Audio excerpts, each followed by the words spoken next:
The first bullet shattered the front window of Joe's diner before Weston Calloway's mind could catch up to what his eyes were seeing. He'd been watching the gray sedan crawl past for the third time in 15 minutes. In some primal part of his brain, the part that had kept him alive in neighborhoods where sirens meant you were already too late, had been screaming, "Wrong, wrong, wrong." The barrel emerged from the passenger window like death taking aim. Black metal, cold purpose. And it was swinging toward the corner booth where she sat. The girl, the beautiful, sad girl who'd been coming to Joe's every day for 3 weeks. The one who ate alone, despite looking like she could sit anywhere with anyone. The one whose name Wes didn't even know, but whose presence had become the only bright spot in his carefully invisible life. Get down. The words tore from Wes' throat as his body launched forward. He didn't think. Thinking takes time, and time was measured in heartbeats, and heartbeats meant the difference between life and death. The corner booth was exactly 12 feet away. Wes' worn sneakers, the ones held together with duct tape and hope found purchase, on Joe's grease-slicked linoleum floor. His shoulder dropped. His arms extended. 12 feet became 9, became 6, became 3. The girl looked up. Her gray eyes, impossibly large, and her pale face found his. Confusion flickered across her features. She didn't understand. How could she? Girls who looked like her, who carried designer backpacks and wore clothes that cost more than West's entire wardrobe, they didn't know what gunfire sounded like outside of movies. 3 feet became 0. West hit her like a freight train. He'd never had the strength to be on any football field. His shoulder caught her in the chest. His arms wrapped around her waist. His momentum carried them both backward, the chair clattering her calculus homework, scattering like autumn leaves. They crashed to the floor in a tangle of limbs and terror, and West twisted mid-fall, every instinct screaming one command: put your body between her and the window. Make yourself the wall. Make yourself the shield. The world exploded into sound and fury. Tat, tat, tat, tat, tat, tat. The window didn't just break. It disintegrated. Glass became 1,000 crystalline daggers, each one catching the afternoon light as they flew. The wood paneling that had been standing since 1987 splintered into shrapnel. Vinyl booth seats erupted in puffs of yellow foam. The smell hit West's nose, acrid and unmistakable gunpowder mixed with fryer grease and the sharp copper tang of fear. Pain blossomed across West's back. First bloomed just below his left shoulder blade. The bullet punched through him like a white-hot fist, and for a fraction of a second, West's entire universe condensed to that single point of agony. Then came the second bloom lower near his spine, just above his beltline. This one burned hotter, deeper, and Wes felt something fundamental break inside his body. His lungs couldn't find air. His vision began to tunnel darkness, creeping in from the edges like a vignette closing on a photograph. Beneath him, warm and alive and trembling like a trapped bird, the girl was screaming. But she was screaming, which meant she was breathing, which meant West had done it right. He tried to push himself up, tried to check if she was okay, but his arms had stopped taking orders from his brain. Everything felt distant and wrong, like he was underwater or wrapped in cotton. "Don't move!" The girl's voice cut through the chaos, small but sharp as broken glass. "Oh God, don't move. There's so much blood." Blood. Wes could feel it now, hot and sticky, soaking through his thrift store t-shirt that proclaimed him a member of a 5K run he'd never actually participated in. The shirt had cost $2 at Goodwill. Now it was ruined. Funny what the brain focused on when it was trying not to think about dying. "Am I okay?" West heard himself ask, though he definitely wasn't. The words came out slurred, like he'd been drinking, though he'd never touched alcohol in his life. "Are you okay? You're shot." The girl's hands were on his face now, and even through the encroaching gray fog, West could feel they were shaking. "You're shot. Oh God, you're shot. Why did you don't even know me. Why would you?" Her voice broke. She was crying. Wes could see tears tracking down her cheeks, cutting clean paths through the dust and debris that had settled on her perfect face like fallen snow. Seemed like the thing to do, Wes managed. His smile probably looked more like a grimace, but he tried anyway. Somewhere far away, sirens began to wail. Getting closer, but not fast enough. Never fast enough. But something else was closer. Something louder. The roar of motorcycle engines, lots of them, like a swarm of mechanical thunder converging on this shitty diner. in this shitty part of town from every direction at once. The girl heard them too. Something changed in her face and the set of her jaw. The tears stopped like someone had flipped a switch. She fumbled for her phone with blood-slicked hands, her fingers leaving red smears on the screen. She punched a number, held it to her ear. Code red. Her voice had gone cold, controlled nothing like the terrified teenager of seconds before. Joe's Diner, Route 9 and Riverside. They found me. A pause. Wes tried to focus on her face, but the gray edges were eating more of his vision with every heartbeat. I'm okay, but the boy who saved me? Her eyes found Wes again, and now there was something new in them. Something that looked like recognition and fear and determination all mixed together. Dad, he's dying, Dad, please, Dad. The word echoed in Wes' fading consciousness. She'd called someone Dad, and whoever that was, they commanded the kind of respect that made a dozen motorcycles appear in under 3 minutes. The thunder of engines grew louder, so loud Wes could feel it in his bones, in his failing chest, in the blood pooling beneath them both on Joe's checkered linoleum. The last thing he saw was the girl's face hovering above him like a moon, beautiful and terrible and afraid. The last thing he heard was her voice, rough with tears but steady with promise. I've got you. Stay with me. You can't die. You don't get to die after saving me. But Wes' body had other ideas. The darkness that had been circling finally rushed in like a tide, and Weston Calloway, 16 years old scholarship student, invisible boy, drowned in it.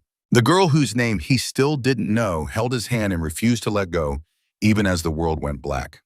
What Wes couldn't know, as consciousness slipped away and his blood formed a growing pool around them, was that the hand holding his belonged to Scarlett Brennan, who called herself Letty. What he couldn't know was that her father was Dalton Havoc Brennan, vice president of the Iron Reapers Motorcycle Club. What he couldn't know was that he'd just saved the one person in the city whose life was worth more than money, more than territory, more than peace. What Wes couldn't know was that he'd just earned a debt paid in iron and loyalty, and the Iron Reapers always paid their debts. 3 weeks earlier, on the first day of October junior year at Riverside High, Weston Calloway had been perfecting the art of being invisible. It was a survival skill, really. When you're the scholarship kid at Riverside High, when your clothes come from Goodwill and your sneakers have more duct tape than original rubber, when your lunch consists of whatever you can afford with the $3 and change you've scrounged from your Nana's couch cushions, you learn to occupy space without taking up space. You learn to eat in bathroom stalls. You learn which hallways to avoid during passing period when Derek Mitchell and his football cronies are prowling for prey. You learn that eye contact with guys like Derek is an invitation for a locker room beating, or a swirly if you're lucky, or both if you're not. So West had become a ghost, a shadow. The boy who sat in the back of every class, who never raised his hand even when he knew the answer, and he usually did because studying was free and West's grades were the only thing keeping his scholarship alive. He could slip through crowds like smoke, could make himself so unremarkable that people's eyes would slide right past him as if he were part of the wallpaper. Joe's Diner was his sanctuary. The corner booth by the emergency exit, the one with the ripped vinyl seat that no one else wanted, that was his fortress. Every day after school, Wes would scrape together $2.47 exact change for the smallest order of fries and a water cup he'd fill with Sprite when Joe wasn't looking. He'd make those fries last an hour, sometimes longer, doing homework by the greasy light of the neon open sign, pretending he had somewhere better to be. He didn't. Home was a 2-bedroom apartment Wes shared with Nana Evelyn, his father's mother, the only family he had left. Dad had disappeared when Wes was 3, just walked out one day and never came back. Mom had died when Wes was 7, cancer that ate through their savings before it ate through her. Nana Evelyn had taken him in without question, but she was 70 years old and living on a fixed income that barely covered rent. Home was the place where the heat got shut off every winter until they could scrape together the reconnection fee. Home was where eviction notices accumulated like snowdrifts on the kitchen counter. Home was where Wes lay awake at night listening to his Nana's wet cough, the one that had been getting worse for 2 years, and calculating whether her medication or their rent was more important this month. So yeah, Joe's Diner was better. It was a Tuesday, the second week of October junior year, the kind of fall day where the sun sets too early and the world feels like it's holding its breath. West had been sitting in his usual booth making his fries last when she'd walked in. The girl. She'd materialized like a vision, all smooth dark hair that caught the light and sharp cheekbones and an expression that radiated leave me the hell alone in every direction. West had seen her before, of course. Everyone at Riverside had seen her. She'd transferred in exactly 1 week ago, dropped into AP Calculus, like she'd fallen from another dimension. Scarlett Bennett, that was the name on the attendance sheet. West had heard Mrs. Chin call it out, but everything else about her was mystery. She ate lunch alone, which was weird because girls who looked like her didn't eat alone. They held court at the popular table surrounded by admirers and imitators. But this girl, Scarlett, she seemed to actively avoid attention. Always with a book or homework, always with earbuds, and always projecting an aura of don't even try. West respected that, understood it even. What he didn't understand was why she'd started coming to Joe's Diner. This place was for kids like him, kids who couldn't afford the trendy coffee shop downtown or the organic smoothie place by the mall. Scarlett's backpack probably cost more than West's entire wardrobe. Her phone was the newest model, the kind with the 3 cameras. Even her pens looked expensive, sleek metal things that probably wrote in liquid gold or something. But every day for the past week she'd been here. Same booth by the window, same Cobb salad she barely touched. Same calculus homework she definitely didn't need help with based on the perfect scores she'd been getting. West had tried not to stare. He really had. But there was something about her that made his invisibility training fail. Maybe it was the way she chewed her bottom lip when she was concentrating. Maybe it was the sadness that lived in her eyes, the kind of sadness that matched his own, that recognized its reflection across a greasy diner. Maybe it was just that she was beautiful in a way that made his 16-year-old brain short-circuit and forget how to function. Whatever it was, West had noticed her. And on this particular Tuesday in mid-October, as the sun dipped below the horizon and Joe's filled with the after-school crowd, West noticed something else. The gray sedan. It cruised past at exactly 4:47. West only caught it in his peripheral vision, a beat-up Chevy Malibu with tinted windows and a distinctive dent in the rear quarter panel driver's side. Nothing special, nothing worth remembering, except it came back. 4:52, same car, same slow crawl past the front window. This time West saw the driver. A man in a black baseball cap, face-shadowed eyes hidden behind sunglasses even though the sun was almost down. West's stomach tightened. That old instinct, the one honed by years of walking home through neighborhoods where every dark doorway might hide danger, started whispering wrong. Something's wrong. He glanced at the girl at Scarlett. She was bent over her calculus textbook, completely absorbed, oblivious. Her dark hair fell across her face like a curtain shutting out the world. She had no idea she was being watched, stalked. The sedan passed a third time at 4:58. This time it slowed to a crawl, then stopped. Right in front of Scarlett's booth, right where she sat by the window, backlit and perfect and exposed. West's heart began to hammer. He put down his cold fries, his mouth suddenly dry. Around him, Joe's was the usual chaos. Sophomore girls giggling over their phones. Freshman boys having a ketchup packet war. The eternal smell of burnt beef and fryer oil. Normal, safe, but that car was wrong. West stood up, his chair scraped against the floor. A few people glanced at him, their attention sliding away almost immediately. Background noise. Not important. The invisible boy doing invisible things. The sedan's passenger window rolled down. West could hear it, that mechanical whir somehow audible over the restaurant din. Like his ears had suddenly become supercharged, like the universe was putting everything in slow motion so he could see exactly what was about to happen. A hand emerged from the darkness inside the car. The hand held a gun. Not a pistol, something bigger, something that looked military and wrong, and very, very real. An AR-15 West brain supplied from some half-remembered news report. Semi-automatic rifle, 30-round magazine. Rate of fire 45 rounds per minute. The barrel swung towards Scarlett's booth like a compass finding north. And West's body moved. The rest was physics and desperation and 12 feet that felt like 12 miles. Now as West floated in darkness that might have been death or might have been unconsciousness, he couldn't know that Scarlett Bennett wasn't her real name. He couldn't know that 3 weeks ago someone had firebombed the Iron Reapers clubhouse in a coordinated attack that left 2 brothers in the hospital and 1 in the ground. He couldn't know that war had been declared between the Iron Reapers and the Scorpions Motorcycle Club, and that in war there are no non-combatants.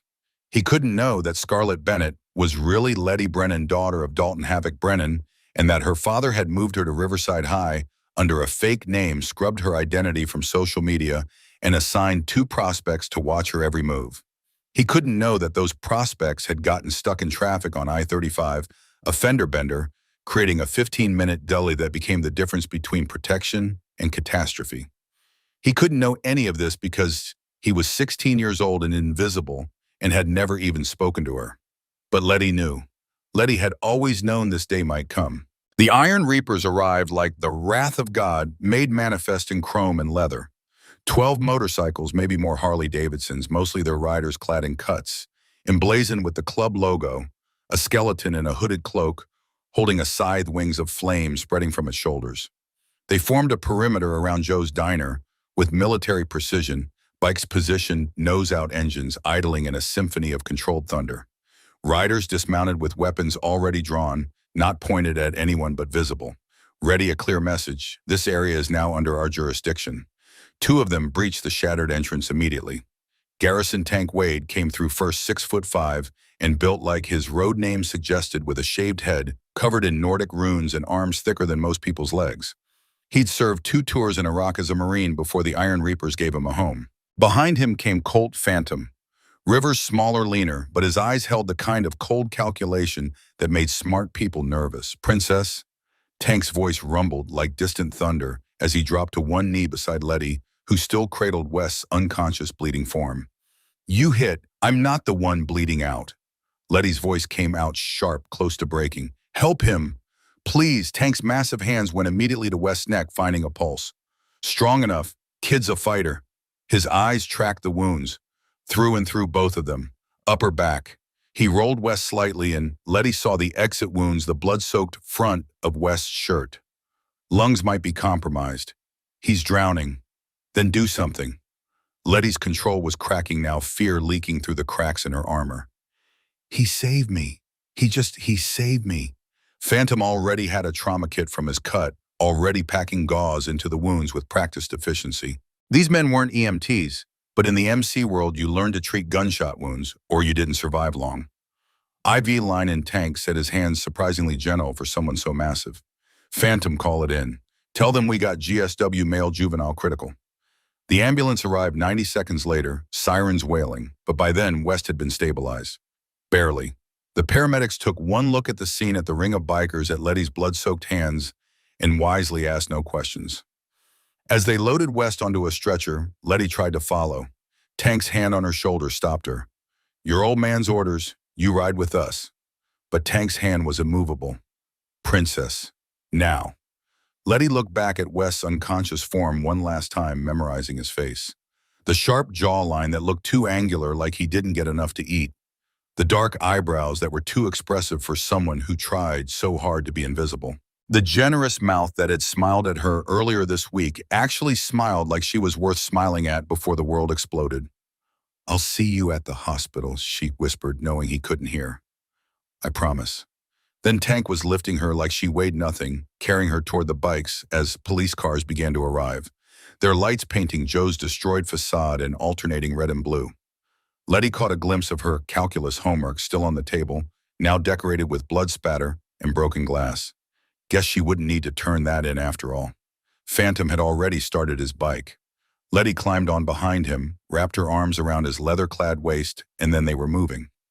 The entire convoy peeled away from Joe's with a roar that drowned out the police sirens heading east toward Mercy General Hospital. But first they made one stop. The Iron Reapers clubhouse sat on 5 acres of fenced land on the industrial edge of town, a converted warehouse surrounded by bikes and brotherhood. Sacred ground where club business was conducted and club justice delivered. Letty had grown up here in the apartment above the meeting room, lullabied to sleep by the rumble of engines and the laughter of men who would kill for her without hesitation. The bikes pulled into the compound, and Letty saw the rest of the club assembled. All of them. Every patch member, every prospect, every hang-around who'd earned enough trust to be invited inside the fence during a crisis. And standing at the center of them all, Arms crossed over his massive chest, face carved from stone, and Fury was her father. Dalton Havoc Brennan was 42 years old and looked like he'd been sculpted by an angry god. 6'3", 240 pounds of muscle and scar tissue with a shaved head and a beard that was more gray than black these days. He'd earned his road name the old-fashioned way by causing havoc for anyone who threatened his brothers. On his left hand, he wore his wedding ring, even though Letty's mother had died bringing her into the world 16 years ago. The ring had never come off. He wore his cut over a black t-shirt, his massive arms covered in ink that told the story of a life lived hard. As Letty dismounted, her father's eyes tracked her with the intensity of a predator identifying prey. He was scanning for injuries, for blood that might be hers, for any sign that his daughter, his world, had been harmed. She knew the moment he confirmed she was safe because his shoulders relaxed a microscopic amount. Then his eyes found the blood on her hands and closed, and his jaw turned to granite. "Report," he growled. The word wasn't a request. Tank stepped forward. Drive-by shooting, Route 9 and Riverside Joe's Diner. Gray Chevy Malibu, older model, dent rear, quarter driver's side, tinted windows. Full auto spray, 30 rounds minimum. He paused. Princess wasn't hit. Dalton's voice could have etched glass. The boy tank's expression was grim, critical. 2 GSWs to the back, through and through. He covered the princess with his body, took all the hits. Another pause, this one weighted with meaning. Saved her life, havoc. Silence fell over the assembled club members like a shroud. Every one of them understood what that meant, what it had to mean. You didn't save an Iron Reaper's daughter and walk away empty-handed. That wasn't how this world worked. Dalton turned to Letty. His expression softened, but only barely, only enough. "Tell me." So she did. She told him about the gray sedan circling, about Wes's warning shout, about how he'd crossed the distance between them in heartbeats, about how he'd covered her body with his own, how he'd taken bullets meant for her without hesitation or question, about the blood, so much blood, pulsing hot between her fingers as she tried to keep him alive. "He didn't know who I was," Letty finished, her voice cracking. "He just saw someone in danger and he moved. He didn't think, he didn't hesitate, he just moved." Dalton stared at her for a long moment.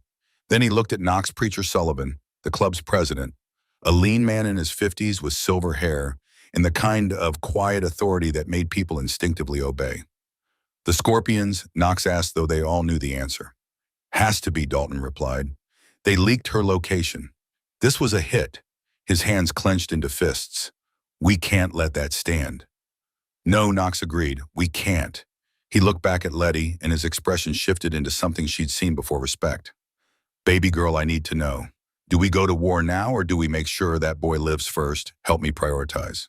It was the greatest sign of respect Knox could give her, treating her like an equal rather than a child to be protected. Letty didn't hesitate. "The boy first," she said, meeting her father's eyes. "Vengeance second." She held his gaze. "He saved me, Dad. That debt comes before everything else." Dalton nodded slowly, pride flickering across his scarred face. Then he turned to the assembled club, and his voice carried the weight of absolute authority. "Phantom tank, hospital security detail. Nobody gets near that kid without my approval. I don't care if God himself shows up with flowers." He turned to Knox. "Preach, call the brothers in Waco. Tell them we need eyes everywhere. The Scorpions just declared war." And the boy?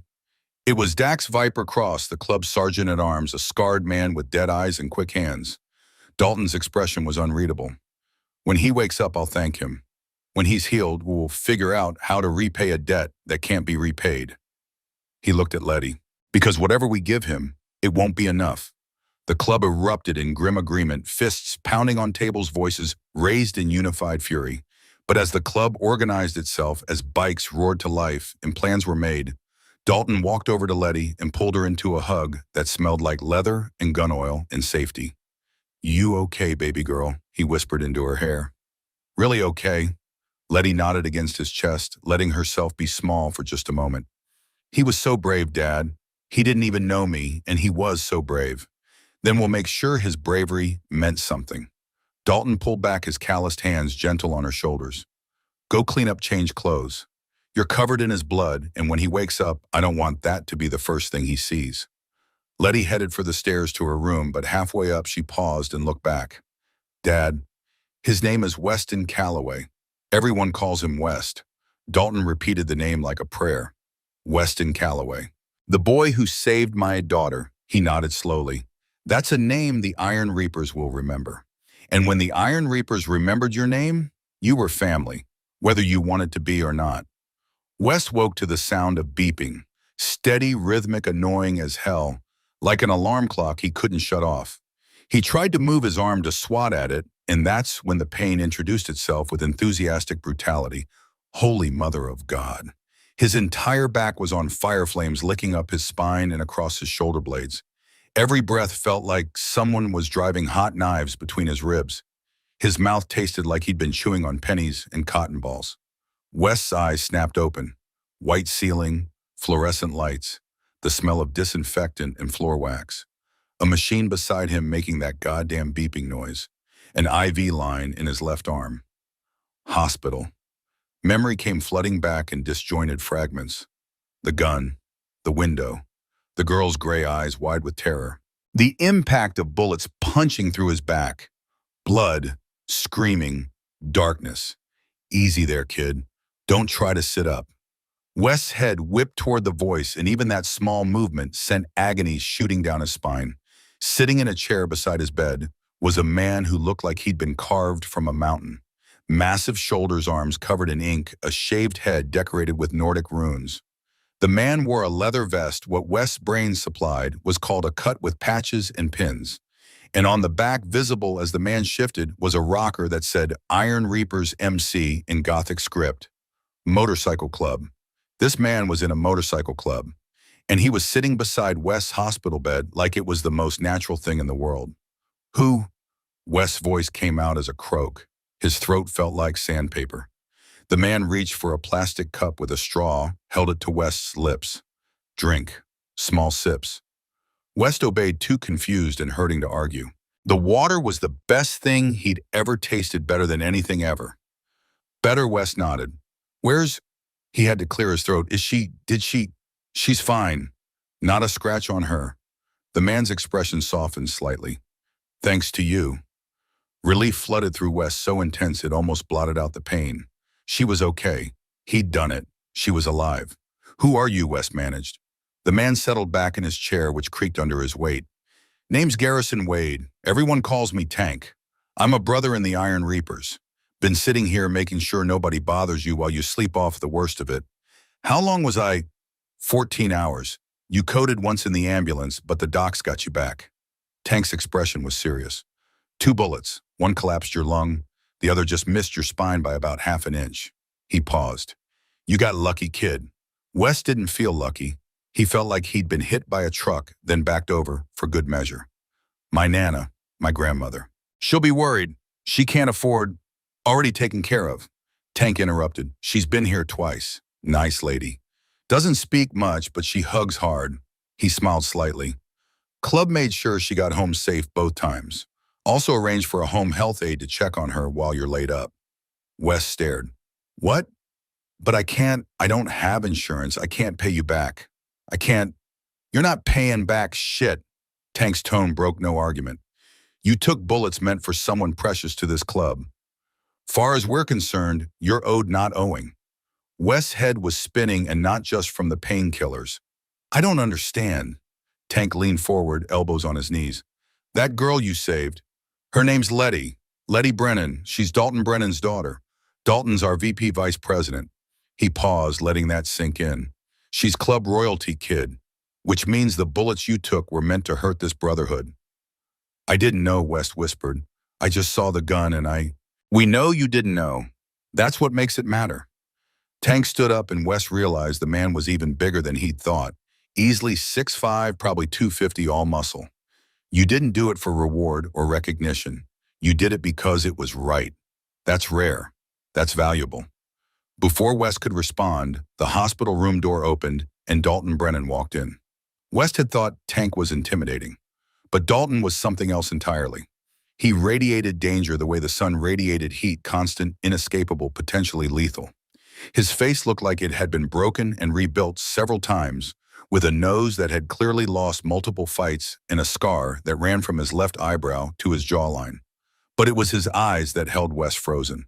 dark, intelligent, and currently examining West with an intensity that made him feel like an insect under a microscope.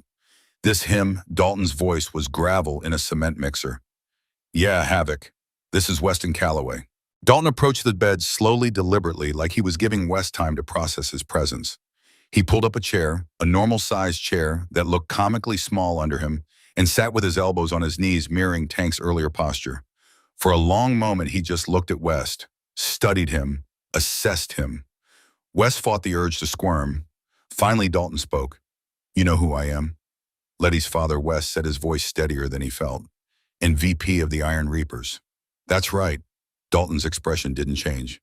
You know what you did yesterday? I tried to help. You threw yourself on top of my daughter when bullets were coming through that window. You took 2 rounds in the back. You could have died. Dalton's jaw tightened. You should have died. Doctor said if that second bullet had been half an inch to the right, it would have severed your spine. You'd be paralyzed. Wes swallowed hard. Is Letty really okay? And that's when Dalton's expression cracked. Not much, just a slight softening around the eyes, a barely perceptible relaxation in his shoulders. But it was there. She's perfect. Not a scratch. You made sure of that. Dalton reached out slowly, telegraphing his movement, and gripped West's forearm. His hand was rough, calloused, scarred. The hand of a man who'd lived hard and fought harder. You gave me the greatest gift anyone's ever given me. You gave me my daughter's life. West didn't know what to say. What could you say to that? You didn't really think about it, he admitted. I just moved. I know. That's what makes it honorable. Dalton released West's arm and sat back. Most people freeze when bullets start flying. Natural human response. But you ran toward the danger to save a girl you didn't even know. I know her, West said softly. I mean, I don't know her, but I've seen her at school. She seems... He trailed off, unsure how to finish. Nice. Sad. Beautiful. All inadequate. Lonely Dalton finished for him. Yeah, she is. Being my daughter comes with a price. Hard to make friends when your dad's in an MC and your life's potentially in danger. He stood up and West noticed for the first time that there were other people in the hallway outside his room. Men in cuts standing guard. I need to ask you something important, Dalton said. And I need you to be honest with me. Can you do that? West nodded even though the movement sent pain shooting down his neck. The guys who did this, the Scorpions, they're our enemies. They've been testing us, pushing boundaries. And this shooting that was an escalation, an act of war. Dalton's expression hardened. We're going to respond. That's not a question. But before we do, I need to know. Do you remember anything about the shooter, the car, anything that might help us? West closed his eyes, trying to pull details from the chaos of memory. Gray Chevy Malibu, older model, dent in the rear quarter panel driver's side, tinted windows. I didn't see the shooter's face, just his arm and the gun. When he opened his eyes, Dalton was smiling. It wasn't a nice smile, that's more than enough. We already found the car dumped 3 blocks away, wiped clean. But now we know what we're looking for. He nodded to Tank. Send that to Phantom. Tell him to check traffic cams in a 5-block radius. That dent's distinctive. Tank pulled out his phone and stepped into the hallway. Dalton turned back to West. You need anything? Food books. Someone to threaten the nurses into giving you better pain meds. Despite everything, West almost smiled. I'm okay. Bullshit. You're a 16-year-old kid recovering from gunshot wounds. You're not okay. Dalton headed for the door, then paused. Your grandmother Evelyn, right? She's a good woman, worried sick about you. We're making sure she's taken care of while you're in here. And when you get out, he turned back and his expression was serious. When you get out, we're going to talk about the future, about what it means when the Iron Reapers owe you. With that cryptic statement, he left his boots heavy on the linoleum floor. Wes lay there, his mind reeling. Family. What did that even mean? He didn't have long to wonder. 5 minutes later, the door opened again and she walked in. Letty. She looked different from the untouchable girl at school. Her dark hair was pulled back in a messy ponytail.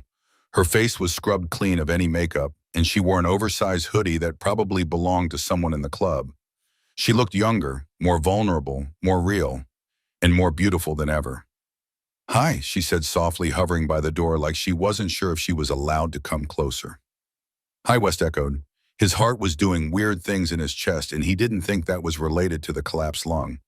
I wanted to come sooner, but Dad said I should wait until you were awake, and She trailed off, worrying at her bottom lip. Can I sit? Yeah, of course. She pulled the chair Dalton had vacated closer to the bed and sat down, her hands clasped in her lap. For a long moment, neither of them spoke. Finally, Letty said, thank you. Wes shook his head gently, mindful of the pain. You don't have to thank me. Yes, I do. You saved my life. You almost died saving my life. Her eyes were bright with unshed tears. Why did you do it? You don't even know me. The truth came out before Wes could stop it. I wanted to know you. I mean, not in a creepy way. Just you seemed interesting and sad, and I thought maybe we could be friends. A tear slipped down Letty's cheek. Well, we're definitely more than friends now. You can't take bullets for someone and stay at the friend level. What level are we at then? Letty laughed, a wet, slightly hysterical sound. I don't know. Bonded for life. You're stuck with me forever. She wiped at her eyes. Dad's already decided you're part of this, which, fair warning, means you're probably going to have bikers following you around for the foreseeable future. They're very protective, I noticed, Wes said dryly, thinking of Tank's vigil and the guards in the hallway. I'm sorry, Letty said suddenly. I'm sorry you got hurt because of me. I'm sorry my life is so complicated that people shoot at me. I'm sorry. Stop. Wes reached out with his good arm, the one without the IV, and took her hand. Her skin was soft, warm, alive. You didn't ask for those guys to shoot at you. You didn't put that gun in their hands. This isn't your fault. Letty squeezed his hand hard, like she was trying to anchor herself to something real. You're too nice. You know that, way too nice for this world. Someone's got to be. They sat like that for a while, hand in hand, not speaking. Outside the window, Wes could see the sun setting, painting the sky in shades of orange and red. Another day survived. Another day closer to whatever came next. What happens now? He asked quietly. Letty looked at him with those gray eyes that had haunted his thoughts at Joe's diner. Now you heal. And then, she smiled, and it was equal parts promise and warning. Then we figure out what it means to be connected to the Iron Reapers. Something told West his invisible days were over. Whether that was good or bad, time would tell.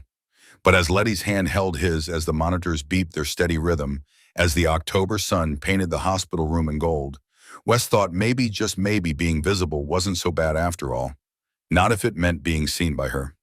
3 days later, day 3, on a Thursday afternoon, something shifted. Tank had brought West contraband candy bars. Phantom had taught him the basics of chess on a battered travel set. Letty had visited every afternoon, doing homework in the chair beside his bed. It felt almost normal, almost safe, almost like family. Then Letty didn't show up for afternoon visiting hours. When she finally arrived that evening, she wore jeans and a leather jacket, and her hair was down, falling past her shoulders like dark water. She stood at the window, staring out at the parking lot with an intensity that made West's stomach tighten. Letty, you okay? She turned, and West saw something in her face he hadn't seen before. Determination. Cold, hard determination. We need to talk. Okay. West tried to sit up straighter, wincing. What's wrong? Letty pulled the chair close, so close their knees almost touched. I found something. Something the club didn't find. Her voice dropped. There's a traitor. West's blood went cold. What? I couldn't just sit around waiting, so I started digging. Letty pulled out her phone, showed him a series of screenshots. School records, prospect files, location data. Someone leaked where I was. Someone told the Scorpions I'd be at Joe's diner at that exact time. Who? Letty's eyes hardened. Jackson Mitchell, goes by Razor. He's a prospect, been with the club 6 months. She swiped through more images. He had access to my protection detail schedule. He had my fake identity. And look at this. She showed him a bank record. $5,000 deposited into his account 2 days before the shooting, wired from an LLC that traces back to Scorpion territory. Jesus, West breathed. Does your dad know? Not yet. Letty put her phone away. I wanted to tell you first, because this is about you too. If I bring this to Dad, he'll handle it. And handling it in the MC world means, she didn't finish, but she didn't have to. It means someone's going to get hurt. Maybe. Probably. Letty met his eyes. So I need to know. Are you okay with that? With what my world really means? Wes thought about it. About the bullets in his back. About Letty's screams. About the fact that someone had been willing to murder a 16-year-old girl for money or territory or whatever twisted reason. He thought about justice and revenge and the difference between the two. He's the reason I got shot, Wes said slowly. He's the reason you almost died. Yeah, I'm okay with whatever needs to happen. Letty nodded, something like relief crossing her face. Then let's go tell my father. 30 minutes later, Letty and West, in a wheelchair, because the nurses wouldn't let him walk yet, sat in a private conference room with Dalton, Tank Phantom, and Knox. Letty laid out her evidence on the table, methodical and thorough. West watched the men's faces darken with every revelation. When she finished, silence hung heavy in the room. Finally, Knox spoke. You did this yourself, found all this? Yes, sir, without club resources, without asking for help, I used what I had. Letty's voice was steady. My laptop, public records, some creative research. Dalton stared at his daughter like he was seeing her for the first time. You shouldn't have been able to find this. Our own intelligence missed it. But I did find it. Letty held his gaze. And now you need to decide what to do about it. Knox looked at Dalton. Havoc, she's your daughter. Your call on how to proceed. Dalton stood, began pacing. This is treason. Betrayal at the deepest level. If it's true, if Razor really sold us out, he didn't finish. It's true, Letty said. I have the evidence. Bank records, phone logs, GPS data. All of it. Then we bring him in. Knox's voice was granite. We vote. And if the vote goes the way I think it will, he looked at West. Kid, you understand what you're witnessing here? West nodded. Justice. Close enough. Knox turned to Phantom. Bring Razor in. Tell him church meeting. Don't spook him. As the meeting broke up, Dalton pulled Letty aside. West watched them through the open door, saw Dalton's hands on her shoulders, saw her looking up at her father with defiance and fear mixed together. Saw Dalton's expression crack just for a moment into something that looked like pride. When they came back, Dalton approached West's wheelchair. You've seen a lot in 4 days, kid. More than most civilians see in a lifetime. He crouched down eye level. What you saw just now, that stays quiet. You understand, I understand. Dalton studied him. I think you do. He stood. When you get out of here tomorrow, we're going to have a longer conversation about what happens next. West looked past Dalton to where Letty stood, her arms crossed, watching him with those gray eyes that saw everything. What if I already know? I want to be part of it. Dalton followed his gaze, saw what West was looking at, and something like understanding crossed his face. Then I guess we'll talk about that too.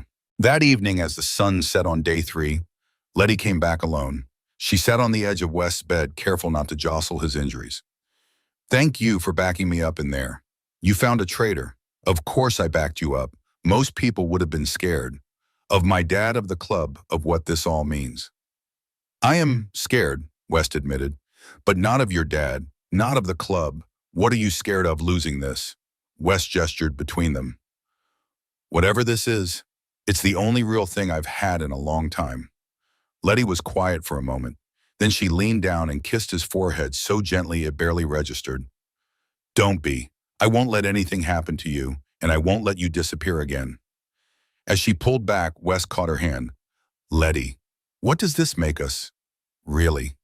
She smiled, and it was the first real smile he'd seen from her, uncertain and hopeful and terrified all at once. I don't know, but I want to find out. She squeezed his hand. Swan. When you get out tomorrow, when you're healed, we'll figure it out. Together. Together, West agreed. And for the first time since waking up in this hospital, he believed that everything might actually be okay. That night, after Letty left, after the nurses did their final rounds, after the hospital settled into its nocturnal rhythm, West lay awake thinking about family and loyalty and the price of both, thinking about a girl whose life he'd saved and who was now saving him in ways he didn't fully understand yet, and thinking that maybe, just maybe, being invisible had been the wrong goal all along. Maybe being seen, being known, being part of something bigger than yourself, maybe that was worth any price, even bullets, even blood. Even stepping into a world where justice came with an edge and family meant forever. Wes closed his eyes and let sleep take him, no longer afraid of what he'd see when he woke. Because when he woke, Letty would be there, and that made everything else bearable. Wes discharged from Mercy General on day 11, a cool October morning. Should have been a quiet affair. Sign some papers, collect some prescriptions, go home and heal. That's how it worked for normal people. But Wes Calloway had stopped being normal the moment he threw himself on those bullets. Tank pulled up to the hospital entrance at 7 in the morning, not in his truck but on his bike, a massive Harley Road King that rumbled like controlled thunder. Behind him came Phantom on a street glide, and behind Phantom came 3 more Iron Reapers, their cuts gleaming in the morning sun. An escort, a statement, a message to anyone watching: this boy is ours now. West emerged in a wheelchair pushed by a nurse who looked both terrified and thrilled by the wall of chrome and leather waiting at the curb. He wore new clothes Letty had brought him days earlier, jeans that actually fit a gray Henley that didn't have bullet holes, and over it all a simple black jacket that wasn't leather, but close enough. Tank dismounted, approached the wheelchair. "How you feeling, kid?" "Like I got shot twice. But better." Tank's laugh was a sound like rolling boulders. "That's the spirit." He looked at the nurse. "We got him from here, ma'am. Thank you for taking care of him." The nurse blushed, actually blushed, and hurried back inside. Tank helped Wes stand, supporting him with one massive arm. Phantom brought over a helmet. "You ever ride before?" Phantom asked. "Does a bicycle count?" "Not even a little." Phantom grinned. "Don't worry, Tank drives like a grandmother. You'll be fine." Wes climbed on behind Tank, every movement sending dull aches through his healing back. Tank started the engine, and Wes felt the vibration through his entire body. Felt it in his bones. Felt it wake something primal and hungry in his chest. Then they were moving, pulling away from the hospital, with the other bikes falling into formation around them. And that's when Wes saw her. Letty stood at the hospital entrance, leaning against a pillar, wearing her leather jacket and dark jeans and a small, knowing smile. She raised one hand in a wave as they passed, and Wes' heart did something complicated that had nothing to do with his injuries. They didn't go to Wes' apartment. Instead, the convoy headed to Riverside High, arriving just as the morning bell rang. Students poured out of buses and cars, the usual chaos of a Wednesday morning, and then they all stopped. Froze. Stared. 6 motorcycles idling at the curb. 6 men in Iron Reapers cuts. And Wes Calloway, the invisible scholarship kid, climbing off Tank's bike like he'd been riding his whole life. The whispers started immediately rippling through the crowd like wind through wheat. "Is that Calloway? He got shot. He saved that new girl. Holy shit, are those Iron Reapers? Is he in a gang now?"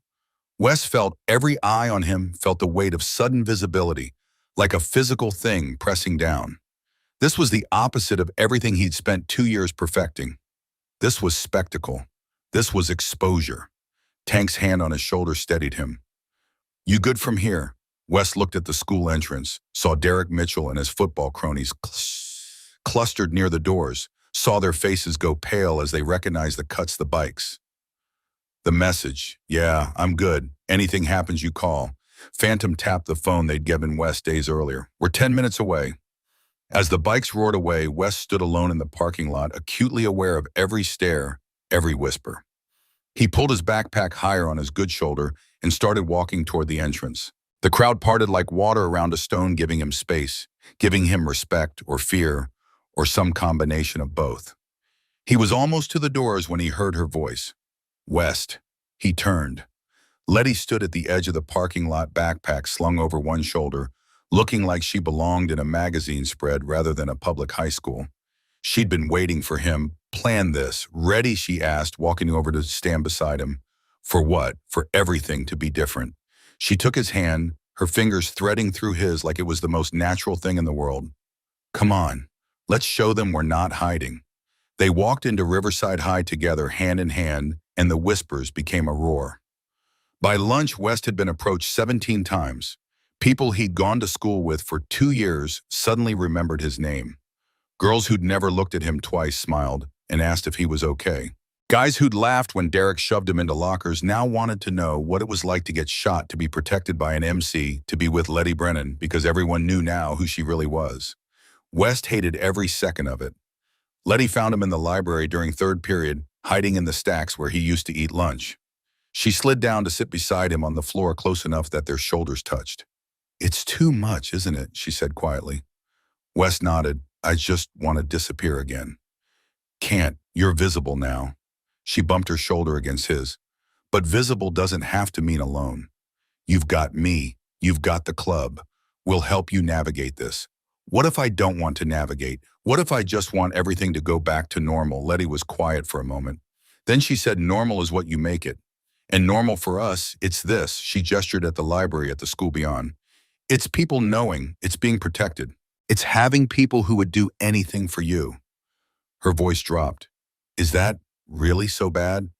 Wes looked at her, at this girl who'd had her whole life defined by her father's world, who'd never known privacy or anonymity or the luxury of being ordinary. No, it's not bad, it's just different. Different we can work with. Letty stood, offered him her hand. Come on, let's go to lunch. Let's show them we're not hiding. The cafeteria fell silent when they walked in together.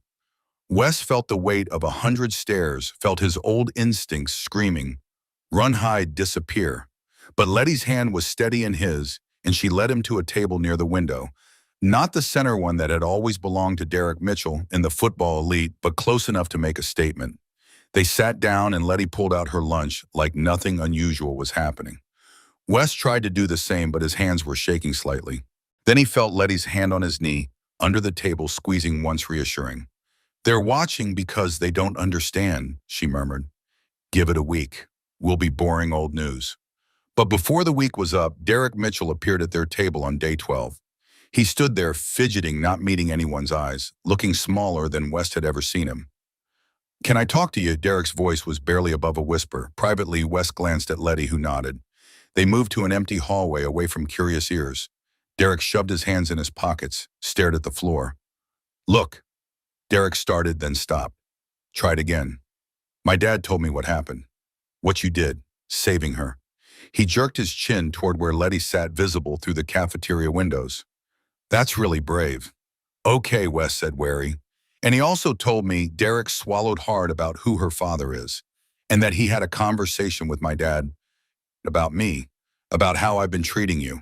Wes waited, watching Derek struggle with words he'd probably rehearsed a dozen times. I'm sorry. Derek finally looked up, and there was genuine fear in his eyes. I'm sorry for being a dick for 2 years, for the locker stuff and taking your lunch money and all of it. I'm sorry. It wasn't a great apology. The fear was too obvious, the motivation too transparent. But it was something. Why, West asked. Because you're scared of Letty's death, or because you actually mean it? Derek's jaw worked. Both. I'm scared as hell. My dad was terrified, and he doesn't scare easy. But also, he made me think about what I've been doing, made me realize I've been a bully for no reason, except that I could be. He ran a hand through his hair. That's not cool. That's not who I want to be. Wes studied him, this boy who'd made his life hell, who was now standing here looking like he might throw up from anxiety. Okay, Derek blinked. Okay, I accept your apology. Wes kept his voice even. But here's the deal. You leave me alone, I leave you alone. You see someone else getting bullied, you stop it instead of joining in. We don't have to be friends. We just have to not be enemies. Relief flooded Derek's face. Yeah, yes, absolutely, deal. He stuck out his hand. Wes shook it, feeling the tremor in Derek's grip. As Derek walked away, Wes felt Letty appear beside him. That was gracious of you, she said. He was scared.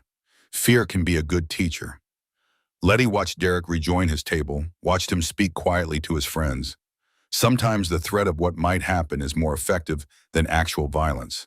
Is that what your world is always like? Implications and fear. Letty's expression was thoughtful. My world is about consequences. Fear is just a tool we use to make sure people understand those consequences before they cross lines. She took his hand again. Come on, let's finish lunch. Over the next 3 weeks, as October turned to November, a new routine emerged. Every morning, Tank or Phantom would pick up Wes from his apartment, give him a ride to school on their bikes. Nana Evelyn would wave from the window, no longer worried, just grateful that her grandson was being looked after. At school, West and Letty were inseparable. They ate lunch together, studied together, walked to classes together, and 3 afternoons a week after school, Letty taught West how to fight.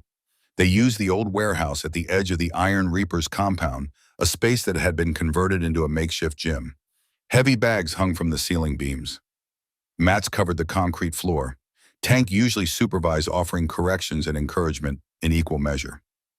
Your stance is too narrow, Letty said on day 25, a Wednesday afternoon in early November. circling West like a predator. You're off balance. Push you and you'll fall. West adjusted his feet, trying to remember everything she'd taught him. Better, better. Now when I come at you, what do? Redirect. Don't meet force with force. Show me.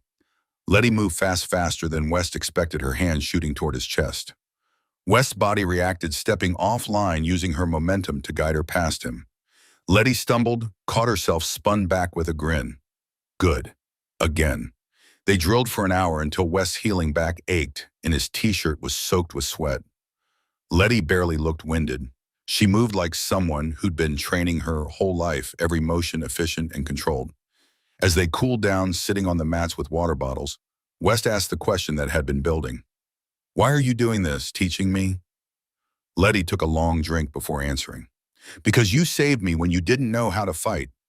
I want to make sure that if you ever need to save yourself, you can. I'm never going to be like you, or Tank, or any of the guys in the club. You don't need to be like us. You need to be you, but capable. She looked at him, her gray eyes serious. The world we're in now, West, it's not always going to be safe. People know you're connected to the Iron Reapers. That makes you both protected and a target. I need to know you can handle yourself. What if I can't? What if I'm not built for this? Letty's hand found his squeezed. You threw yourself on bullets. You're built for more than you think. By late November, day 55, West could hold his own in a basic sparring match. He'd never win against Letty or any of the club members, but he could defend himself, could create space, could survive. The training had changed something in him too. He moved with more confidence, held himself straighter, met people's eyes instead of avoiding them. The invisible boy was gone. In his place was someone new, someone who mattered, but their fragile new peace was about to shatter. It was the Wednesday before Thanksgiving, day 55, when Wes got a text from Letty during fourth period. Come to the clubhouse after school. Emergency. Dad needs you there. Wes' stomach tightened. He texted Tank, who picked him up at 2:30, face grim.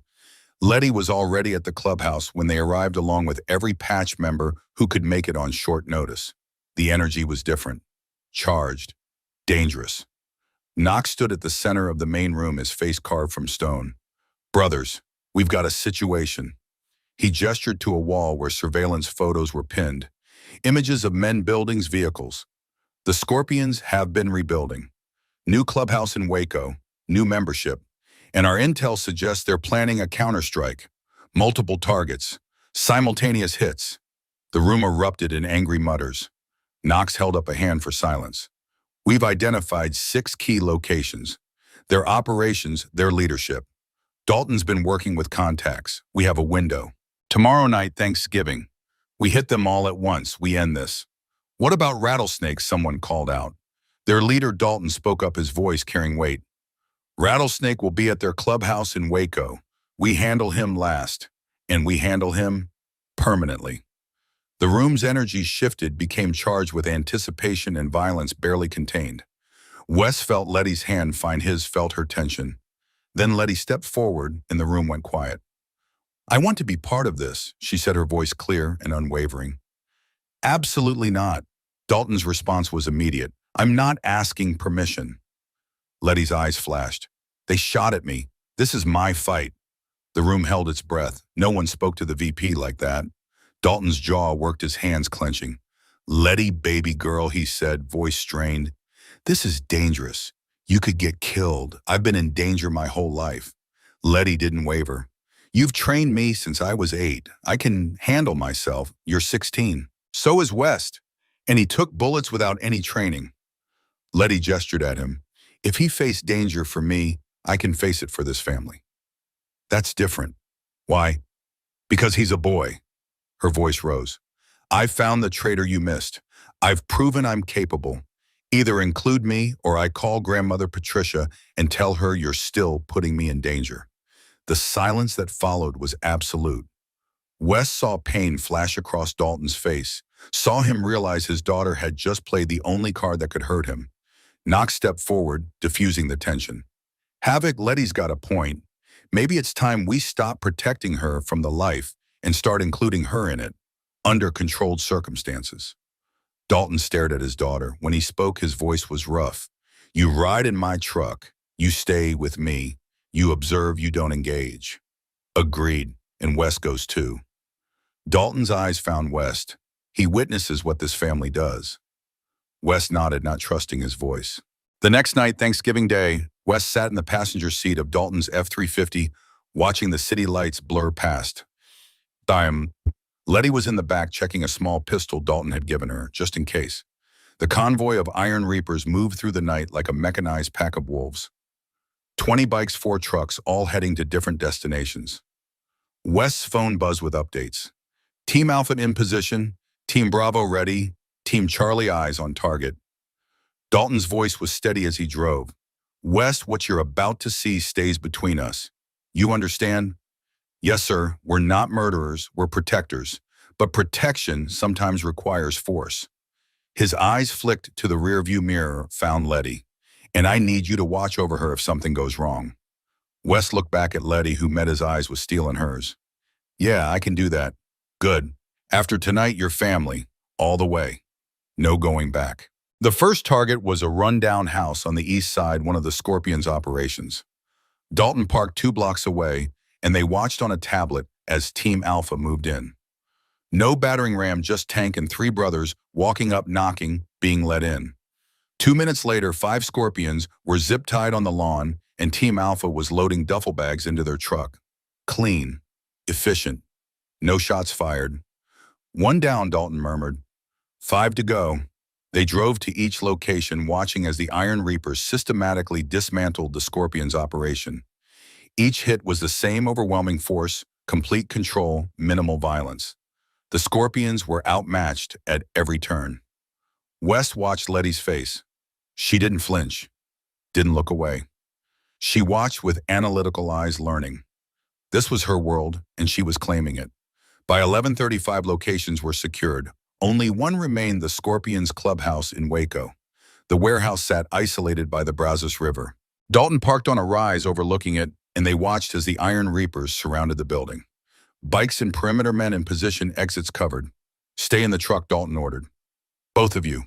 No matter what. Dad, Letty started. No matter what. You wanted to witness. This is witnessing. He climbed out, joined Knox and the others. They approached the entrance, not sneaking, just walking in like they owned the place. Because tonight they did. West and Letty watched as the Iron Reapers disappeared inside. 5 minutes, then gunfire, a single shot, then silence. 10 minutes later, the brothers emerged. Rattlesnake Vance was with them, hands zip-tied, blood streaming from his right hand. They forced him to his knees. Knox stood over him, and even from this distance, West could see the cold fury. Dalton approached, holding a phone. Make the call. Rattlesnake shook his head. Knox nodded to Phantom, who raised his pistol and shot Rattlesnake's left hand. The scream carried. Letty flinched. West grabbed her hand, held tight. Make the call, Dalton repeated. They watched as Rattlesnake confessed everything into a phone connected to the DEA. Every crime, every name, every location. When he finished, they left him there for law enforcement to find.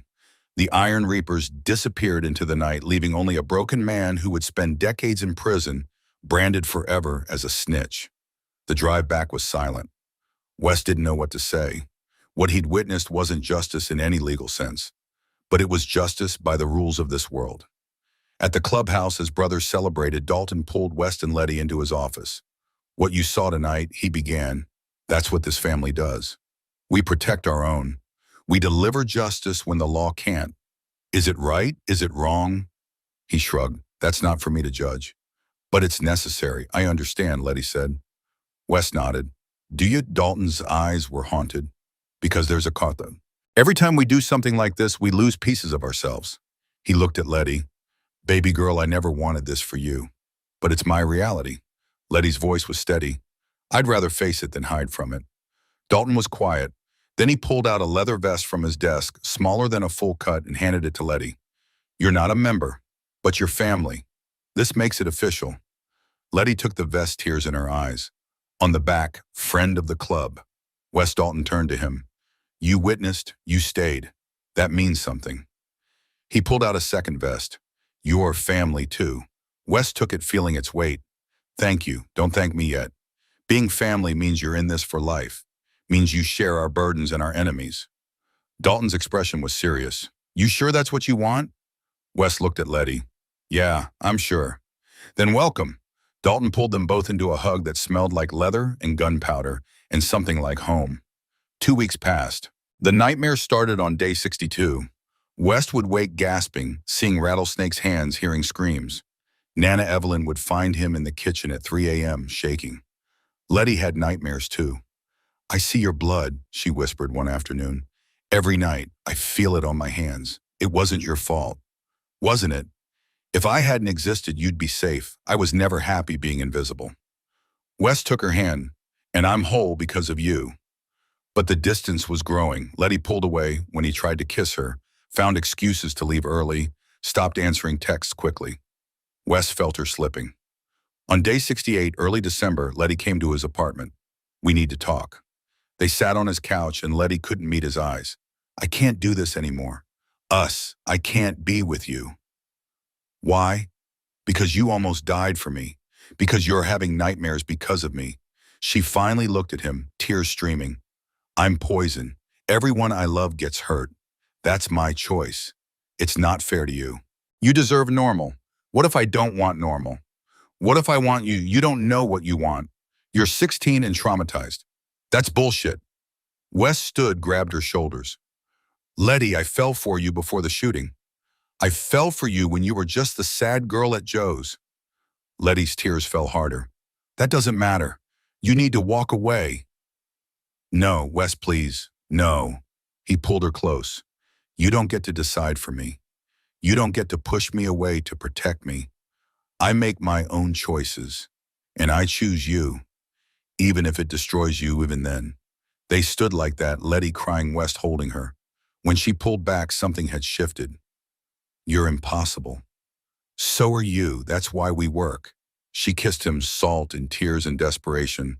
When they broke apart, her smile was watery, but real. I don't deserve you. Too bad.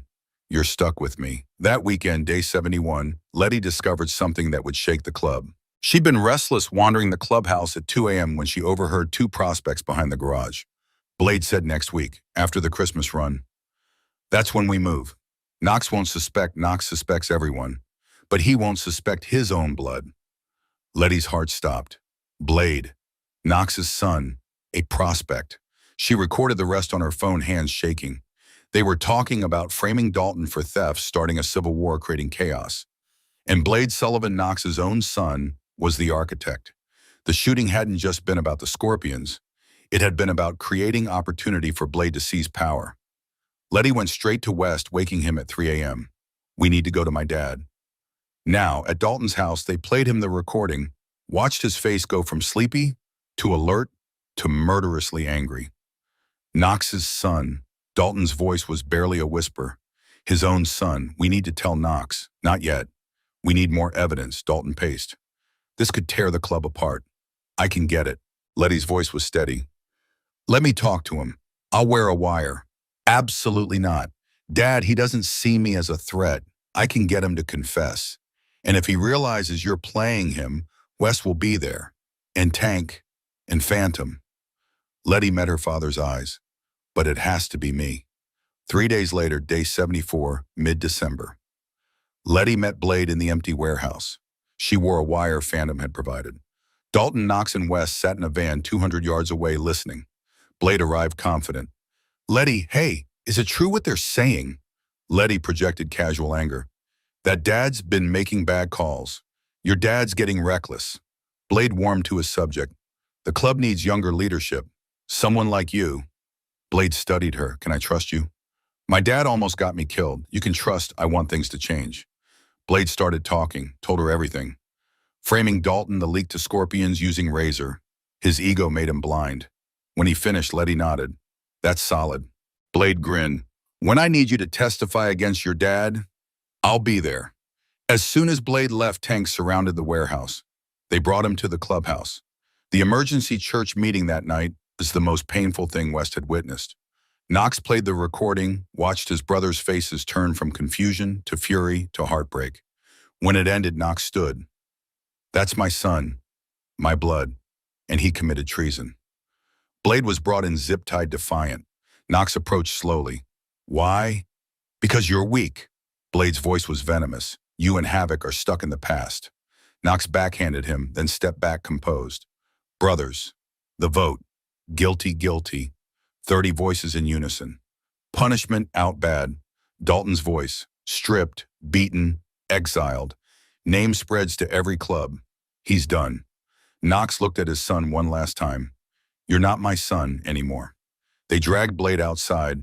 West heard the beating. 15 minutes later, it was done. Blade was driven to the county line and dumped. Inside, Knox sat with his face in his hands.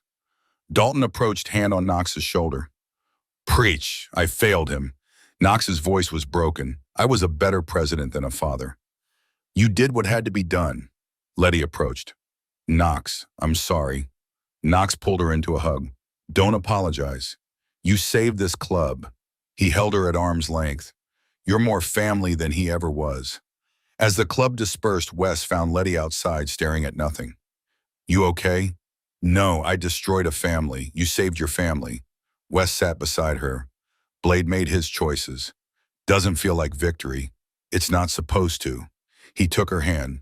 But it was necessary, and we carry it together. Letty leaned against him. Together. She was quiet. West, after everything you've seen, are you sure you still want this? I've never been more sure.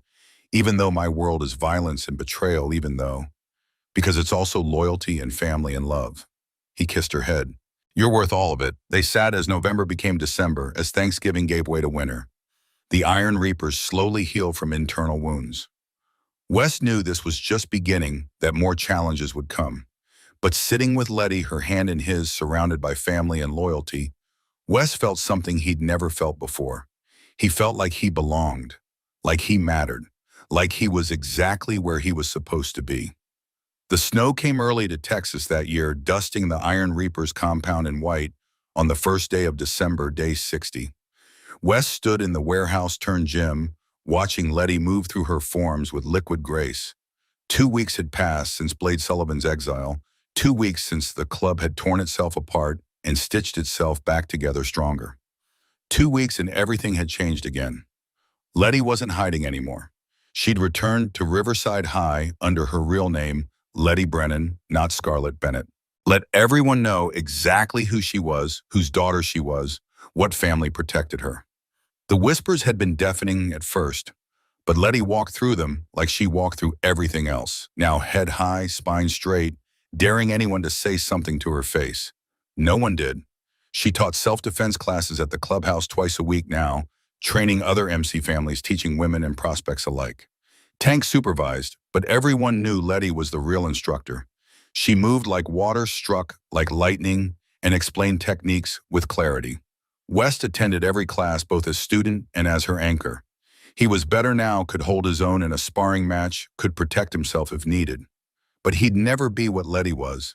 She'd been forged in this world. He'd just been tempered by it. Looking good, West called as Letty finished a complicated combination. She turned sweat gleaming and grinned. You're just saying that because you're my boyfriend. I'm saying it because it's true. He tossed her a water bottle.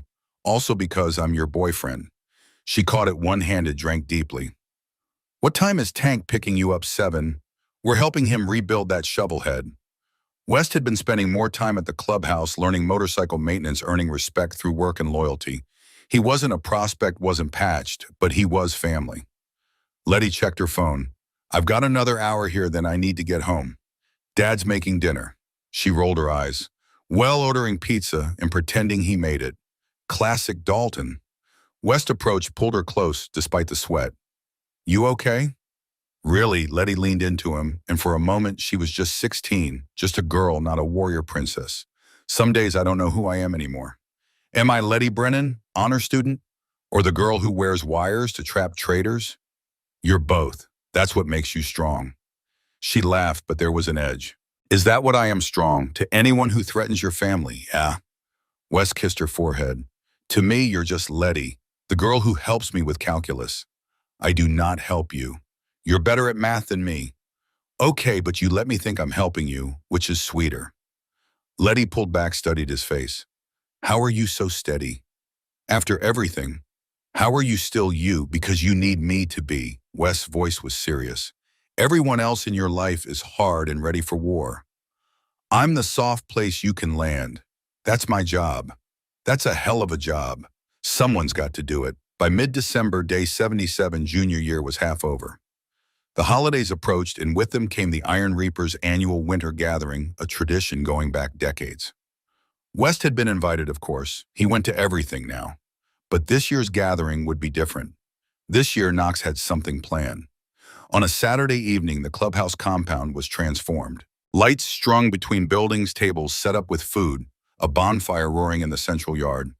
Families arrived, brothers in their cuts, old ladies in leather, children running wild. It felt like a normal holiday party, except for the weapons most people carried. Wes stood with Letty near the food tables, watching Tank flip burgers. Nana Evelyn was there too, talking with the club's women like she'd known them for years. She'd been adopted almost as completely as West had. Knox called for attention, his voice cutting through the chatter. Brothers, family, gather round. Everyone moved toward the center, forming a loose circle. Knox stood at the middle, Dalton beside him. And in front of them stood Letty and West. We're here to honor tradition, Knox began. To celebrate family. And to recognize those who've earned their place. He gestured to them. Weston Calloway, Letty Brennan, step forward. They walked into the center, hands linked. West's heart hammered. Letty had told him something was happening, but seeing it unfold was different. 2 months ago, Knox said 2 kids walked into our lives through violence and chaos. One threw himself on bullets. The other survived those bullets and exposed a traitor we all missed. Since then, they have trained with us, worked with us, proven themselves. He pulled out 2 leather vests, different from the ones Dalton had given them. These were official, embroidered with care. West, you took bullets for Havoc's daughter. You witnessed our justice. You've earned our respect. He extended the first vest. This marks you as Iron Reaper's family. West took it, hands shaking. On the front, his name, Weston Calloway. On the back, in larger letters, Iron Reaper's family. Knox turned to Letty. And you've done something remarkable. You found our traitor. You saved this club from civil war. You've proven yourself more capable than most prospects. He handed her an identical vest. But more than that, Knox's voice dropped. You've forced us to ask hard questions about who we are and who we can become. The crowd was silent, everyone watching. Which brings me to an announcement. Knox looked at Dalton, who nodded. One that's going to change this club forever. Dalton stepped forward, conflict written across his face. Baby girl, when you were born, I made your mother a promise. I'd keep you safe, keep you out of this life. He paused, voice rough. I've failed. You're in this life whether I wanted it or not.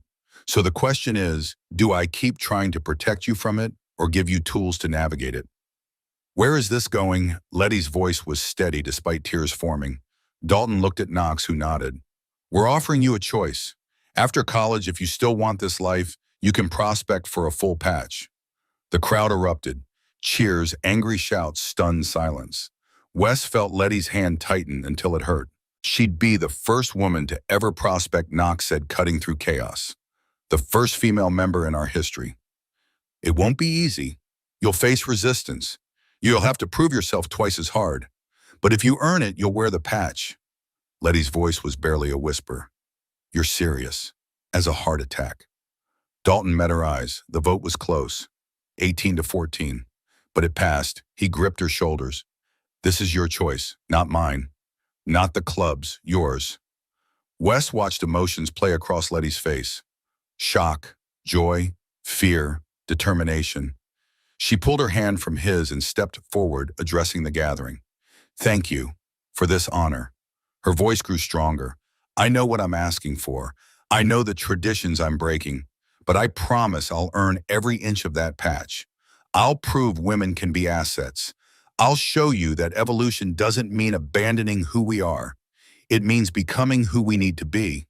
Some hostile faces softened. Not all, but enough. Dalton handed her the vest. 4 years. College education, living life outside. Then if you still want it, you come back. You prospect for 1 year. You earn your patch like every brother here. He paused. No special treatment. No shortcuts because you're my daughter. Letty took the vest, slipped it on. It fit perfectly. I understand. Knox turned to West. And you, Calloway, we're making the same offer. After college, you can prospect. The silence was absolute. West looked at the vest in his hands, felt its weight, looked at Letty standing in her matching vest, eyes bright with tears and determination. Looked at Tank and Phantom and Viper, all his family. Then he gave the answer he'd been forming for weeks. Thank you for the offer, for calling me family, but I'm not going to prospect. Disappointment flickered across faces, confusion on others. Letty's expression was unreadable. West continued, I'm going to Texas A&M for engineering. I'm going to build a career, build a life. But I'll always be family. I'll always be here when you need me, just not as a patched member. He looked at Letty. She's going to be an Iron Reaper. She needs someone outside the life, someone to remind her there's a world beyond the compound. That's my role. Understanding dawned in Dalton's eyes, relief washing over his face. That's wisdom, Knox said, extending his hand. Takes strength to know who you are. West pulled on his vest as the crowd erupted. Tank pulled him into a crushing hug. Phantom clapped his back, and Letty watched with tears streaming. When he reached her, she threw her arms around his neck. You're not leaving me, never. Different paths, same destination. He held her tight. You're going to change the world. I'm just going to love you while you do it. That's enough. That's everything. The party continued into the night, but West and Letty slipped away around 9, taking her car to their overlook above the city. They sat on the hood vest, gleaming in moonlight. 4 years, Letty finally said. 4 years of college, then I come back. I prospect. And I'll be 2 hours away in College Station being completely normal. We're really doing this. Yeah. West took her hand. We really are. Winter turned to spring. Life settled into rhythm. West spent afternoons in Tank's garage or the warehouse training with Letty. His back had healed completely, scars, just 2 circles of tissue. Except when it rained. Then they ached like memory. It was a Friday afternoon in late February, day 140, when their world exploded again. West and Letty were leaving Riverside High after a brutal calculus exam, walking toward where West's Sportster sat gleaming. Tank had helped him buy it weeks earlier, a used 883 they'd rebuilt together. Letty was laughing at something West said when she stopped dead body rigid. West, gray sedan, 3 o'clock. West's eyes snapped to it. A beat-up Nissan Altima tinted windows circling the lot slowly. Too slowly. Wrong. The scars on West's back began to ache. Could be nothing. It's not nothing. Letty's voice went flat. Get ready to move. The sedan suddenly accelerated, tires squealing, heading straight for them. Letty's hand went to her waist where she carried a .38. West was already moving, pulling her behind the nearest truck. The sedan roared past. West saw the passenger window rolling down, saw a gun barrel emerging. Every nerve screamed run, but he'd been trained better. Split up, they separated using parked cars for cover. Gunfire erupted, sharp cracks sending students screaming. West heard bullets punching metal, shattering glass. West pulled out his phone as he ran, hit Tank's speed dial. Riverside High shots fired, Letty's here. He dropped the phone, kept moving. Letty was behind an SUV, leaning out to return fire. Her shots were controlled, precise, aimed at tires. One connected. The car swerved. Another shot, another blown tire. The sedan slowed, limping. The passenger door opened. A man stepped out. Even at 50 yards, West recognized him with sickening clarity. Blade Sullivan. 2 months exiled, he'd returned. Gaunt, scarred, holding an AR-15, wearing the expression of someone with nothing left to lose. Letty Brennan Blade's voice echoed. You destroyed my life. You did that to yourself. Letty shouted back, gun-trained. Drop it. West was moving before conscious thought, circling wide, using cars for cover. He could see what Blade couldn't. 2 more men emerging from the sedan, both armed. 3 against 2. Letty was exposed. Training took over. West couldn't shoot, wasn't armed like Letty, but he could distract, could be useful. He stood up, hands visible. Blade over here, Blade's head whipped around, rifle swinging. Letty used that split second to relocate her gun, tracking the other men. West saw her strategy: divide attention, prevent coordinated assault. The scared kid from 4 months ago wouldn't have understood. But West had learned. You, Blade's voice was ragged. The boyfriend. You think you're special? I think I'm alive. That's special enough, Blade laughed, empty of humor. Let's see how special with a bullet in your head. The rifle came up. West's world compressed to that black barrel. Time slowed. He could hear his heartbeat, feel every breath. Then Letty was there, appearing from nowhere, her .38 pressed to Blade's temple. Drop it. Now, Blade froze. Letty cocked the hammer. I said drop it. The rifle clattered. Letty kicked it away, pulled zip ties from her backpack. Of course she carried zip ties and secured Blade's wrists. The other two men saw this, immediately dropped weapons, hands raised. Sirens wailed. Tank and 3 Reapers roared into the lot on bikes forming perimeter. Students emerged, phones filming. This would be everywhere in minutes. Letty kept her gun trained until Tank reached them. Then she lowered it, turning to West with eyes full of fear and fury. What were you thinking, standing up like that? So could you. West's legs shook, adrenaline crashing. I was a distraction. You were almost killed, an idiot who kept you alive. West met her eyes. Role reversal. Sometimes I get to be the hero. Letty stared, then grabbed his vest and kissed him. Part relief, part fury, part love. So intense it hurt. Tank was there when they broke apart. Expression equal parts pride and exasperation.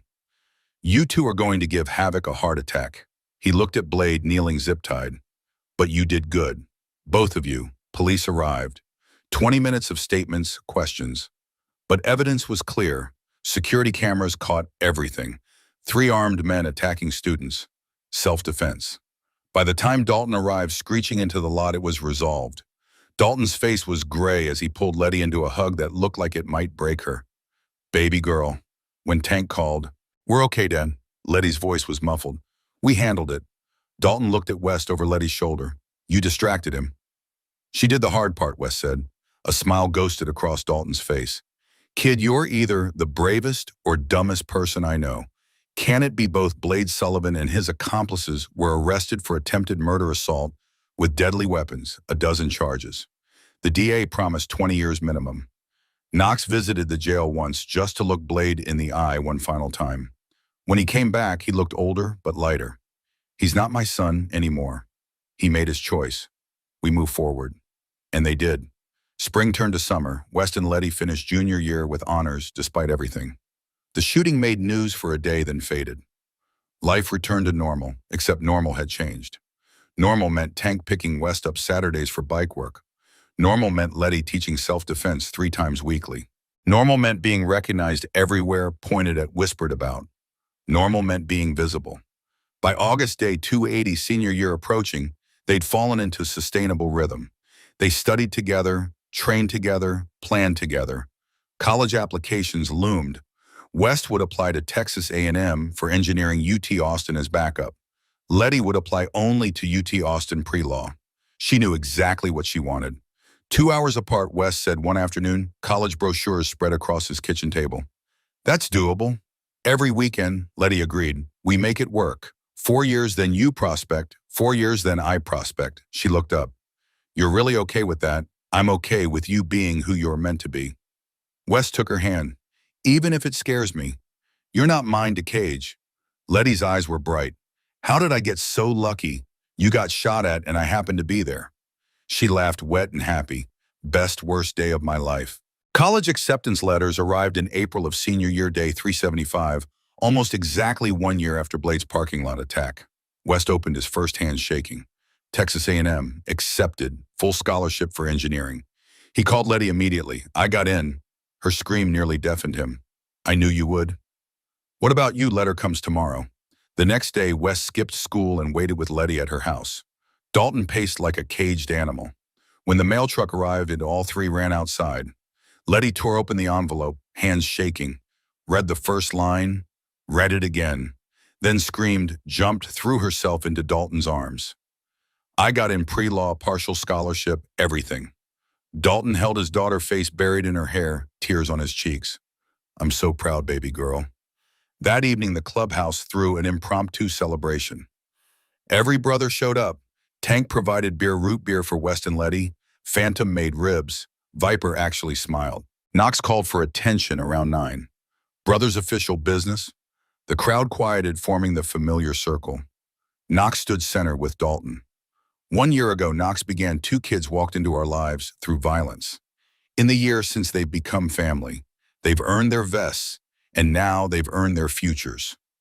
The crowd cheered. Knox held up his hand. Which brings us to a decision this club made months ago, a decision that's caused debate, but a decision we stand by. Dalton stepped forward. Letty, West, when you graduate college in 4 years, you'll be 22, adults, educated, ready for adult choices. He paused. At that time, if you still want it, the offer stands. You can prospect. Letty's breath caught. It's still real. The vote stands. Knox confirmed. 18 to 14. You prospect, you earn your patch like everyone here. He looked at West. Both of you if you want. West shook his head. My answer hasn't changed. I'll be family, not a patch member. Knox nodded, unsurprised. Then let's make this official. He pulled out leather cases, opened them, revealing challenge coins, president's coins. Only 20 exist. You carry these, any Reaper, anywhere will help you. He handed one to Letty, one to West. On one side, the Iron Reaper's logo. On the other, their names and the date of the first shooting. 1 year ago, Knox said you bled for this family. Today, we recognize you're one of us, forever. The gathering erupted in cheers, fists pounding, tables approval, shaking the building. West pocketed his coin, understanding what it meant. Letty did the same, tears streaming. Around midnight, as the party wound down, Dalton pulled them aside into his office. His face was serious. I need to say something, he looked at Letty. Baby girl, I've spent your life trying to protect you. But you're choosing this anyway. You're choosing danger and violence in a world that will try to break you. I know, Letty said. I choose it anyway. I know, that's what terrifies me. Dalton turned to West. And you're choosing to stand beside her without being part of it. That it might be harder. It's my path, Dalton nodded. Then I'm asking one thing, one promise. What? Don't lose yourselves. This life consumes people, takes your humanity piece by piece. He looked at Letty. Remember, you're my daughter, first Reaper, second. He looked at West. Remember, you're an engineer, first family, second. We will, they said together. I mean it. Dalton's expression was fierce. You start losing yourself, you come to me. You need out, you tell me, no judgment. Just safety. He pulled them into a hug. Because I'd rather lose you to normal lives than to graves. They stood bound by bullets and blood and choices made in heartbeats. Then Dalton released them, cleared his throat. Now get out of here. Go be young while you can. West and Letty left hand in hand, walking to West's Sportster in the warm May night. They didn't speak. Everything had been said. West drove them to their overlook above the city, the place they'd come to dozens of times. They sat on his bike seat, the city sprawling below like stars. 1 year since Blade's attack, Letty said. Almost 18 months since the first shooting. Best worst day of my life, West echoed. She smiled. You already used that line. Still true, he took her hand. 1 year ago I was invisible. Now I'm family. Visible. Home. 1 year ago I was trapped. Letty squeezed his hand. Now I'm free. Fighting, choosing. Think we can do it. 4 years of college long distance, different paths. We survived bullets twice. We can survive anything. Before they left, West pulled Letty close and spoke words building for months. After college, after you earn your patch, I'm going to ask you to marry me. Letty pulled back, eyes wide. You can't tell me 4 years in advance. Just did. West grinned. Gives you time to prepare your answer. What if I say no, you won't? Confident. She pretended to consider. What if I say yes right now, then I'd have to wait 4 years to put a ring on your finger, and that seems backwards. West kissed her forehead. So we do it right. You earn your patch. I get my degree. We build careers. Then we build our life. Letty was quiet. Then ask me anyway. When the time comes, even if you think you know the answer, ask me properly. I will. On one knee with a ring, the whole thing. They left the overlook as midnight approached, riding through quiet streets, past Riverside High, where it almost ended twice, past the Iron Reaper's compound where they'd found family, past West's apartment where Nana Evelyn's light still burned. Finally, they stopped at Joe's Diner. Same place where it all started. The bulletproof window gleamed. The vinyl booth with its rip waited inside. They sat in their booth one last time before everything changed. Ordered milkshakes they didn't really want.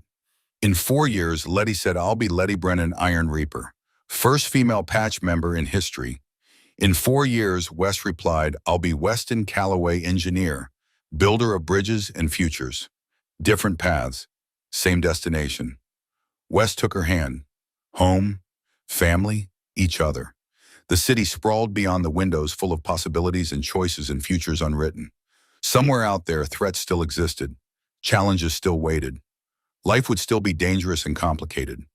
But tonight, 18 months after bullets changed everything, West and Letty sat together and believed in the future they were building, believed in choices they'd made, believed in each other. 18 months ago, Weston Calloway had thrown himself on bullets for a girl whose name he didn't know. Today, he sat beside Letty Brennan, his girlfriend, his future, his home, and knew he'd make the same choice again. Tomorrow, next week, 10 years from now. Because some people are worth dying for, and some people are worth living for. Letty Brennan was both. They rode back through the city as the clock ticked past midnight, officially 18 months and 1 day since everything changed. Their vests gleamed in streetlights, marking them as Iron Reaper's family. Their future stretched ahead, 4 years of college and challenge and growth. But tonight they were just two 17-year-olds who'd survived the unsurvivable, who'd found family in chaos, who'd chosen visibility over safety, who'd built something real from bullets and blood and borrowed time. The story was far from over. 4 years stretched ahead, full of challenges they couldn't imagine. Then Letty's prospect year. Then the fight to earn her patch. Then marriage careers, life straddling normal, and the MC code. But that was tomorrow's story. Tonight's story ended here, two kids on a motorcycle riding through their city, heading home to families they'd chosen and futures they'd earned. 18 months after the shooting. 18 months after everything changed. And 4 years until everything changed again. The road ahead was long, but they'd ride it together. Always together. That was enough. That was everything. That was home.